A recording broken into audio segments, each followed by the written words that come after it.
ভাবুন তো, কাঠের বিছানায় শুয়ে আছেন, আপনার চারপাশে বিশাল পাইথন সাপগুলো ধীরে ধীরে শরীরের উপর দিয়ে হাঁটছে।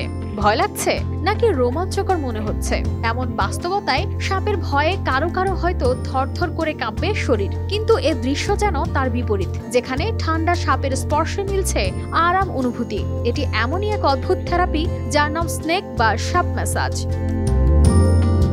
ফিলিপাইনের আকলান প্রদেশের কালিবো ওস্ট্রিচ ফার্মে পর্যটকরা প্রতিদিনই এই অভিজ্ঞতা উপভোগ করছেন, যেখানে সাপই থেরাপিস্ট, অর্থাৎ স্নায়ুর চাপ কমাতে এবং মানসিক জোর বাড়াতে সাপের সাহায্যে ম্যাসাজ করা হয়। এই ফার্মটি পর্যটকদের দিচ্ছে এক অসাধারণ সুযোগ। তারা ক্লান্তি দূর করতে, আরাম করতে পারবেন জীবন্ত সাপ দিয়ে ম্যাসাজের মাধ্যমে। ভিডিওতে দেখা যায় পর্যটক কাঠের বিছানায় শুয়ে আছেন আর তাদের শরীরের উপর দিয়ে চলছে বার্মিজ ও অ্যালবিনো অজগর।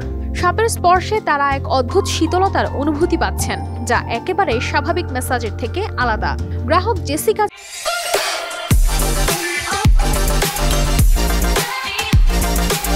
জানান, এই স্নেক ম্যাসাজের খবর তিনি পেয়েছিলেন সোশ্যাল মিডিয়া এবং বন্ধুদের কাছ থেকে। তিনি বলেন, এটি কোনো ভয়ের ব্যাপার নয়, বরং খুবই আরামদায়ক।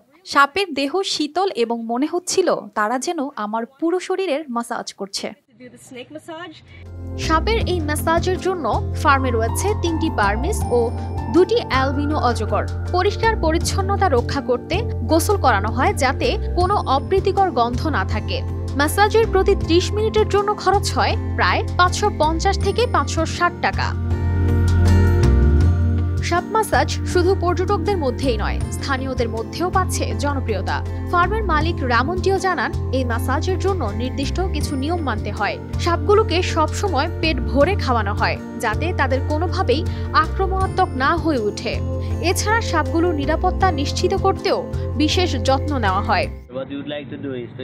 এই অজগরগুলো পোষ মানানো এবং মানব সমাজে অভ্যস্ত, তবে সাপের ম্যাসাজ চলাকালীন সময়ে সাপ ধরার জন্য প্রশিক্ষিত কর্মীরা সর্বদা পর্যবেক্ষণে থাকেন।